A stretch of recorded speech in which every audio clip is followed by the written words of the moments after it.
What if the person you loved told you to come back when you were older, and you did, but returned completely transformed? This isn't just a story about love. It's a journey of growth, strength, and the courage to face rejection and rise. Above it, a young soul from another world meets a human who changes everything. But when the stars call her back, she returns not as the same girl, but as someone who's truly ready.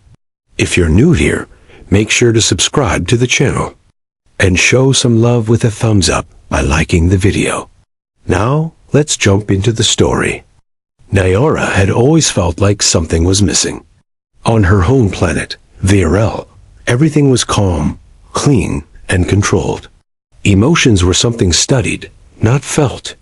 People spoke with logic, not passion. Nyora, though, had always been different. She wondered what it would be like to laugh without thinking, to cry without shame, to feel something strong enough to shake her to her core. She had read about Earth in the archives, a planet bursting with color, sound, and unpredictability. That was where she needed to go. Not just to learn about Earth's technology or cultures, but to discover what it truly meant to feel. When she arrived, Earth overwhelmed her senses. The air was thick and full of smells, food, smoke, flowers. The sounds were louder than anything she had known. Cars honking, people shouting, music playing from distant windows. Every part of her wanted to run back to the silence of Virel, but something held her in place. It wasn't fear. It was curiosity. She wandered the city with wide eyes, taking in the tall buildings, flashing lights, and fast-moving crowds. People hurried past her, each lost in their own world, barely noticing her strange clothing or uncertain steps. She kept moving until she reached a quiet corner of a busy street. There, in the middle of all the chaos, stood a man. He didn't shout or rush like the others. He stood calmly, focused on a large sheet of paper in his hands. His dark hair fell into his eyes as he studied it, occasionally glancing up to the structure in front of him. Nyora didn't know why she stopped to watch, only that she felt something unusual. A stillness. A pull. The man seemed so grounded, like a tree in a storm. While everything moved around him, he stayed steady. Over the next few days, Nyora returned to that corner. She would stand across the street, pretending to study a map or admire the skyline, but her eyes always found him. She learned that his name was Damon. People greeted him as they passed, and he would smile gently or offer directions. He was an architect, someone who turned paper and ideas into real things. There was something about the way he carried himself focused, but never hurried, that fascinated her. She watched the way his hands moved when he spoke, the way his brow furrowed in concentration, the way he looked at the world as if trying to understand its structure and meaning. Nyora didn't understand these feelings, but they were strong. Stronger than anything she had ever felt on Virel. It wasn't just interest. It wasn't even just admiration. It was something deeper, something that made her chest tighten every time he smiled. Finally, after many days of watching from afar, she gathered the courage to speak to him.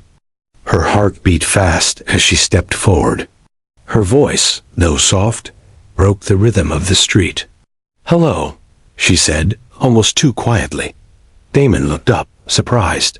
His eyes met hers, and for a moment, time slowed.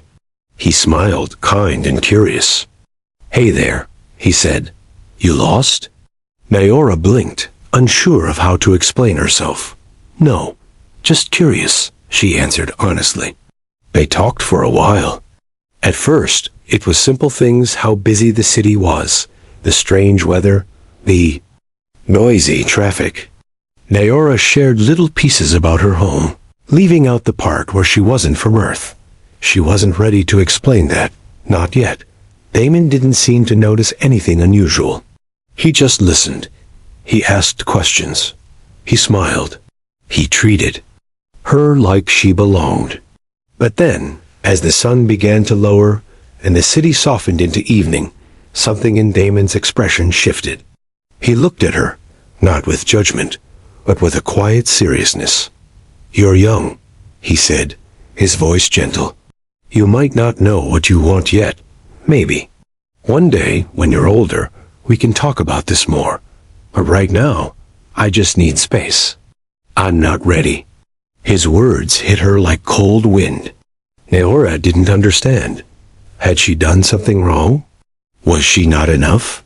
Why did her heart feel heavy when all he had done was speak kindly? She stood there, unsure of what to say. Damon gave a small, apologetic smile before turning away, leaving her in the middle of the street, surrounded by sounds and lights, but feeling completely alone. Nyara didn't cry. She didn't even move for a long time. The ache in her chest was new and confusing. It wasn't rejection that hurt the most. It was the feeling that something important had started and ended in the same moment. But as she stood there, something settled inside her. She would return home. She would learn more. Not just about Earth or Damon, but about herself. And maybe one day, when she truly understood what it meant to feel, she would come back. Not to chase someone's approval, but to share the person she had become. And with that quiet decision, the stars above her city no longer looked distant. They looked like home. Nyara left Earth with a heavy heart and 1,000 questions. The stars that once called to her with wonder now felt distant and quiet. She sat alone in her small transport pod as it drifted through space, the blue glow of Earth fading behind her. She wasn't running away, she knew that, but she didn't know exactly what she was moving toward either. All she knew was that something inside her had shifted. Damon's words, gentle but firm, echoed in her mind. Maybe when you're older. What did he mean? Was it about age? About understanding? Was she not ready? Or did he mean that she didn't yet understand what love truly was? Back on Virel, nothing had changed. The same quiet streets, the same emotionless faces, the same structured routines. But Nyora had changed. She no longer fit into the world she had left behind. Everything that once felt safe now felt distant, like a song she no longer remembered the words to. Her parents welcomed her back with polite questions. Her friends smiled, but couldn't understand the quiet sadness in her eyes. No one asked her what she felt, because on Virel, feelings were considered distractions, not experiences. One evening, while walking through the silent gardens near the Temple of Winds, Nyora saw an old man sitting under a tree. His name was Elric, a teacher of the old ways traditions most Virelians had forgotten. He watched her quietly, as if he already knew the storm inside her. When she sat beside him, she didn't have to explain much. He listened, truly listened. And then he spoke. "You carry a weight you can't name," he said softly. "That's not something most people here will understand. But if you want answers, real ones, you'll have to find them in places few dare to go." Nyora leaned in, curious. "What places?" "The trials," Elric said simply. "The ones our people used to take, long ago. Not to prove strength, but to find it. They reveal who you are, not who you pretend to be." Something inside her stirred. She didn't know what these trials were, but she knew one thing. She needed to understand herself before she could return to Earth, not for Damon, but for her own sake. She agreed to begin the journey. The first trial was one of endurance. Nyora had to climb the cliffs of Dareth, the highest and most dangerous peak on Virel. There were no guides, no tools, no one to call for help. She packed lightly and began. The climb at dawn. The journey was harsh. Cold winds tore at her clothes. The sharp stones cut into her hands. Her legs burned with every step, and more than once, she considered turning back. But then she would remember standing in that street, Damon's kind eyes, and the feeling of not being enough. That thought pushed her forward. At the top. After 3 days of climbing, she stood beneath the sky, breathless. The air was thin, but her thoughts were clear. She realized something then. Growing older wasn't about how much time passed. It was about how many times you faced something hard and didn't run. She sat on the edge of the cliff for hours, letting the silence speak to her. The next trial was solitude. She had to spend 7 days in the desert of rail with no contact, no noise, and no distractions. The silence was loud. At first, her thoughts ran wild. She remembered Earth, Damon, the people, the sounds. But as time passed, she started listening to herself, the voice she had ignored for so long. She thought about what she wanted, not just in love, but in life. She discovered fears she hadn't named before. And slowly, those fears began to loosen their grip. After the desert came the oceans. The final trial was to cross the sea of veils, using only her instinct and the stars. The waters were unpredictable, and the storms came without warning. One night, as lightning struck in the distance and waves crashed around her, she felt more alive than ever before. She wasn't afraid anymore. She had learned to face uncertainty, not run from it. Months passed. With each trial, Aurora grew stronger. Her body changed, but so did her heart. She didn't feel the need to chase someone's approval now. She was no longer just the girl who had stood awkwardly in front of Damon, unsure of herself. She was becoming someone who could stand on her own, no matter what came next. Still, she thought about him. Not with desperation, but with hope. She didn't know if he would remember her, or if anything would come of their connection. But she did know one thing: when she returned to Earth, she would do it as someone complete. Someone who had faced her fears, found her strength, and chosen growth over comfort. Nyora stood at the edge of the forest where her journey had started. The stars above her shimmered like tiny promises. She was ready now, not to chase someone, but to meet them as an equal. With quiet certainty, she whispered to the sky, "I'll see you again." And this time, she meant it with every piece of who she had become. The return to Earth wasn't as dramatic as Nyora once imagined. There were no roaring engines or curious crowds waiting. Her ship touched down quietly at the edge of the city, just as the sun dipped low, casting golden light across the buildings. She stepped onto familiar ground, her boots pressing against the same streets she had walked months ago, though they felt different now. Maybe it wasn't the city that had changed, but her.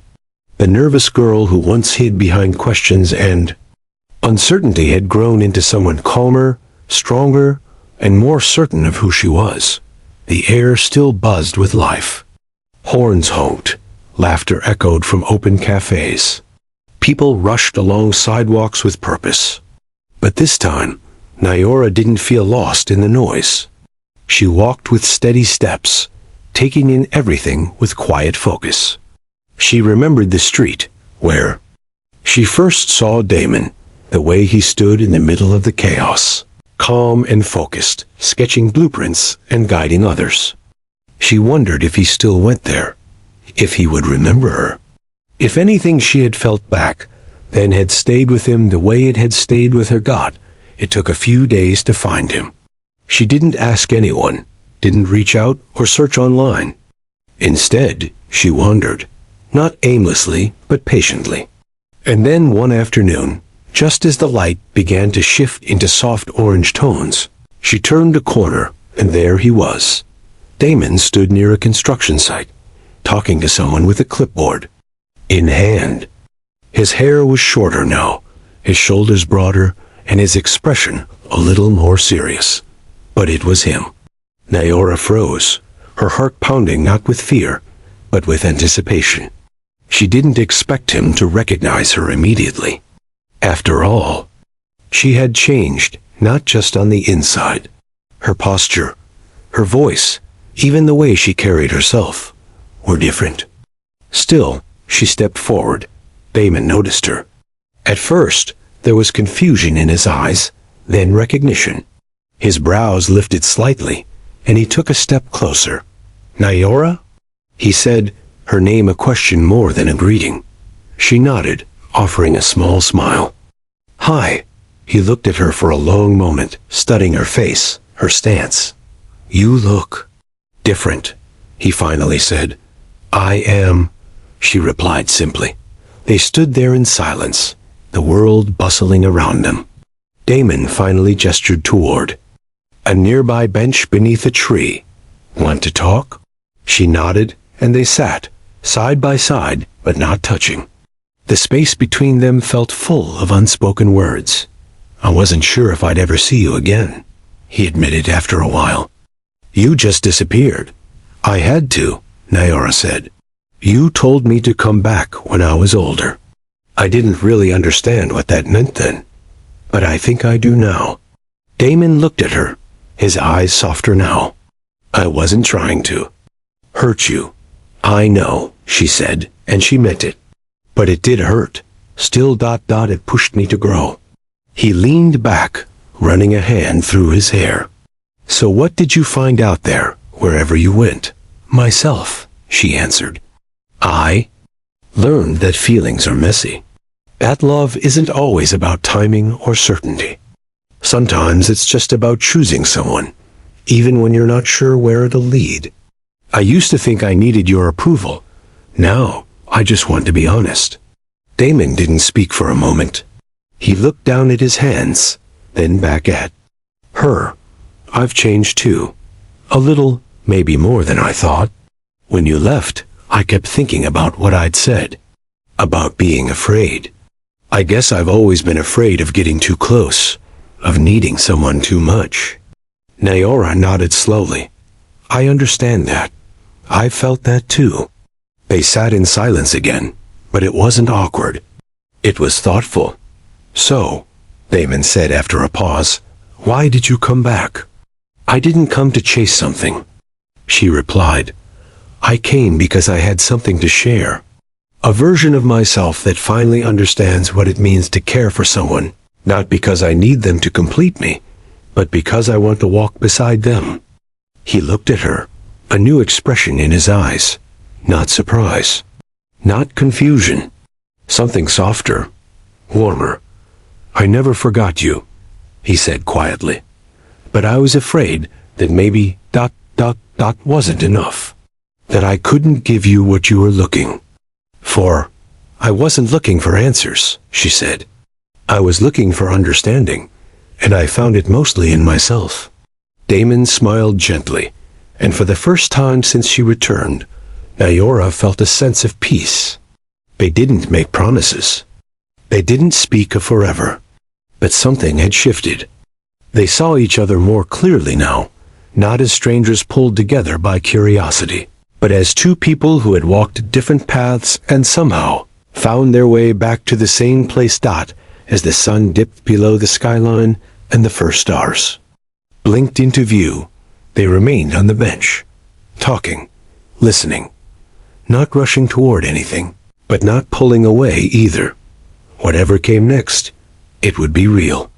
And that was enough. The city lights shimmered like stars below the rooftop where Nyora and Damon stood. A gentle breeze moved through the trees, lining the edge of the building, brushing past them like a whisper. The night was quiet, not silent, but full of that kind of stillness that made you feel like the world was waiting. Nyora looked out across the skyline, her arms folded in front of her. The buildings stretched tall and proud, the streets humming. Far below, and the sky above held a soft glow of distant starlight. It reminded her of home, but more than that, it reminded her of all the versions of herself she had left behind. Damon stood beside her, hands in his pockets, eyes focused on the horizon. He didn't speak at first. There was something thoughtful in the way he stood, like he was searching for the right words before they had even been born. The moment between them was gentle, yet filled with quiet tension. Everything they had shared, so far, All the unspoken truths and subtle emotions had led them to this night. Nyora felt her heartbeat steady, but her mind kept circling the same question. Was this the moment they chose each other, or the one where they went their separate ways? She turned to him, her voice soft but sure. Do you ever wonder if we're making a mistake? Damon didn't answer right away. He breathed in, slow and deep, then nodded slightly. Sometimes. I think about what it means to open up to someone. What it costs. What we risk losing if it goes wrong. Nyora stepped a little closer, her eyes searching his face. And what if it goes right? He looked at her then, really looked. His eyes weren't guarded like they had been before. They were clear, steady. Then it might change everything. They both stood in silence again. Neither of them moved to touch the other. It wasn't that kind of moment. Not yet. It was more delicate, like standing at the edge of something real, and knowing that one step could change the path forever. Nyora let the quiet settle around them before speaking again. You said once that you were afraid, she said gently. Afraid of letting someone in. Are you still afraid now? Damon's lips parted, but the words didn't come right away. He turned his gaze to the sky, as if the stars could help him find his answer.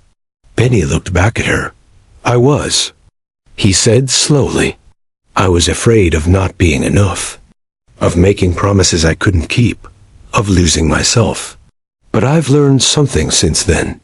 He paused. Fear doesn't go away on its own. You have to choose not to let it lead. Nyora felt her breath catch in her chest, not from shock, but from the feeling that something important had just been said. She nodded slowly. I know what it's like to be afraid too. But I didn't come back to fix the past. I came back because I want to build something new. With or without you, I'm ready to move forward. But I'd rather do it with someone who understands what it took to get here. Damon's eyes softened. You're not the same girl I met that day, he said, almost in awe. And I'm not the same either. She gave a small smile. Maybe that's the point. He stepped closer now, not rushed or dramatic, just enough to close the space between them. There was warmth in the air, not from the weather, but from the understanding that passed between them without words. Damon reached out, not to grab her hand, but to let his fingers brush lightly against hers, a small, careful touch, full of meaning. So, he said gently, what do we do now? Nyora looked out at the sky again, then back at him. We stop letting fear answer for us. A quiet laugh escaped him. Sounds simple. It's not, she agreed, but it's real. And with that, the choice was made, not shouted or declared, but quietly, in the way two people who've learned to trust themselves finally trust each other. They didn't talk about the future in exact words. They didn't try to predict where things would go or how they would feel tomorrow. But they did know this. They were no longer running, no longer waiting for a perfect moment. They were choosing. To begin. As they stood together on the rooftop, the stars above seemed to glow a little brighter, as if the universe had quietly nodded in approval. Below, the city continued to move, unaware of the small but powerful moment happening far above. Nyora leaned her head lightly on Damon's shoulder, not asking for anything more than this calm, this shared breath beneath the endless sky. And Damon, no longer holding back, let himself rest in that stillness too. Whatever came next, they would face it not as strangers, but as two souls who had dared to grow apart so they could return better, braver, and finally ready to walk forward together.